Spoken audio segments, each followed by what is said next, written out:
What if everything Meghan believed about a second chance in Britain collapsed in a single silent moment? Because Britain didn't just hesitate, they delivered a verdict so cold, so unmistakable, it echoed a warning Diana had whispered years before anyone was ready to listen. Because behind the polite headlines and carefully measured statements, something far more brutal has just unfolded. Not noise, not speculation, a pattern, a shift, a quiet rejection that didn't need shouting to be heard. And it begins with a truth that's almost too sharp to ignore. Britain has spoken, and the message has landed harder than anyone expected. Imagine standing at the edge of a home you once thought you could return to, only to realize the door isn't just closed, it was never going to open. That is where Meghan stands right now. Numbers don't lie, but they also don't comfort. Around 20% approval, nearly 2/3 holding a negative view. These aren't just statistics, they are signals. Signals that something has shifted permanently. And the most unsettling part, it didn't happen overnight. It built quietly, layer by layer, moment by moment, until suddenly it was undeniable. But here's where the story takes a darker turn, because this isn't just about Meghan. This is about a warning that was ignored. Diana didn't just live inside the system, Diana understood it. The pressure,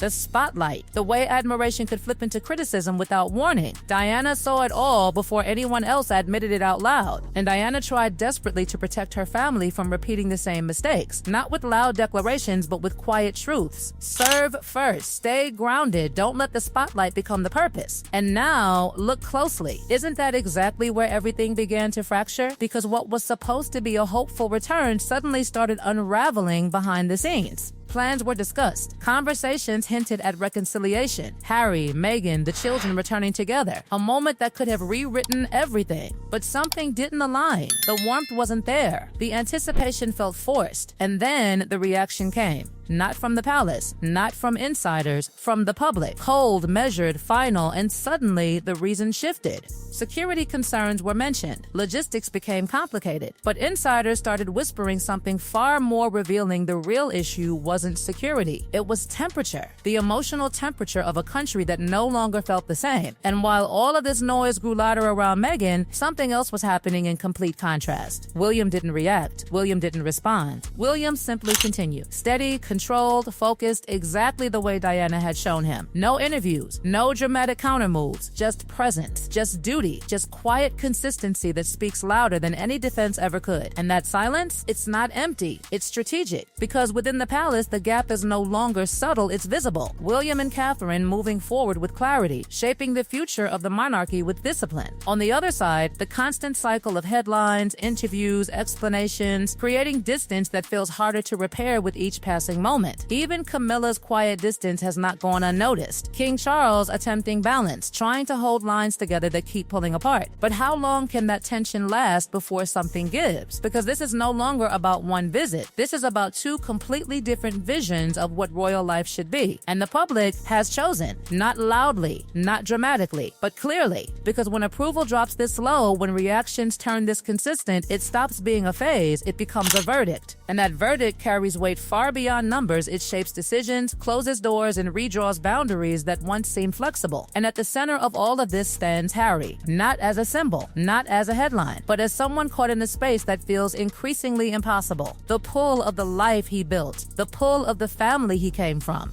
and somewhere in between, the echo of Diana's voice, reminding him of values that once felt so clear. But what happens when those values collide with reality? What happens when the warning was right all along? And just when it feels like the situation couldn't grow heavier, the emotional weight around Harry begins to surface in ways that are impossible to ignore. Harry is not just watching this unfold from a distance. Harry is feeling every shift, every reaction, every unspoken message that continues to build. Harry carries Diana in memory, not just as history, but as something deeply personal, something unfinished. Harry remembers the warmth, the vulnerability, the way Diana reached people without needing spectacle. And now, standing in the middle of this widening divide, Harry is forced to confront something far more painful than public opinion, the possibility that the path chosen has moved further away from everything Diana tried to protect. Because when you slow everything down, when you strip away the headlines and the constant noise, what remains is a quiet but devastating realization. Diana didn't warn about one moment. Diana warned about a pattern where attention begins to replace purpose, where visibility starts to overshadow value, where the need to be seen slowly becomes more important than the reason for being there in the first place. And right now, that pattern feels impossible to deny. It's not loud, but it's there, sitting beneath every reaction, every statistic, every decision that now feels irreversible. William seems to have recognized this long before it became obvious to everyone else. William doesn't respond to pressure with noise. William doesn't chase approval. William moves forward with a consistency that mirrors exactly what Diana tried to instill: service without spectacle, presence without performance. And that contrast, that sharp difference in approach, is becoming more visible with every passing moment. The public isn't just reacting to events anymore, they are comparing paths. One that feels grounded, one that feels distant. And once that comparison settles, it rarely reverses. Meanwhile, the pressure surrounding Meghan is no longer just external, it's closing in from every direction. Meghan faces something far more complex than criticism. Meghan faces a choice: continue on a path that has already led to record lows, or attempt something far more difficult: rebuilding trust in a space where trust has already been stretched thin. And rebuilding doesn't happen through statements. It doesn't happen through explanations. It happens through time, through consistency, through actions that align with the values Diana once embodied so naturally. But here's the part no one wants to say out loud: what if the window for that rebuild is already closing? Because the monarchy is not standing still. William and Catherine are moving forward with a clarity that feels deliberate, almost protective. The direction is steady, focused, and closely aligned with the values that once defined Diana's public life. And as that direction becomes stronger, it leaves less room for anything that doesn't fit within it. Not through confrontation, not through rejection, but through quiet exclusion. King Charles continues to hold a position that feels increasingly fragile, trying to maintain connection, trying to keep doors from closing completely. But even King Charles cannot control how trust erodes over time. And trust, once tested repeatedly, doesn't simply return because it's needed. It requires something deeper, something more consistent, something that right now feels uncertain, which brings everything back to the moment we are in. This isn't just about Meghan. This isn't just about public opinion. This is about what happens when a warning is ignored long enough that it transforms into reality. Britain has not shouted. Britain has not reacted emotionally. Britain has done something far more powerful: it has decided. Quietly, clearly, consistently, and decisions like that don't reverse easily. Harry remains in the center of it all, pulled in directions that feel impossible to reconcile. The life Harry chose, the family Harry comes from. And somewhere between those two forces, the echo of Diana continues to grow louder, not as nostalgia, not as memory, but as something that feels increasingly relevant with every passing day. Because Diana's message was never complicated. Serve with humility, protect the family, let actions speak louder than attention. And right now, that message feels like the missing piece in a story that is still unfolding, still unresolved, still carrying questions that no one has fully answered.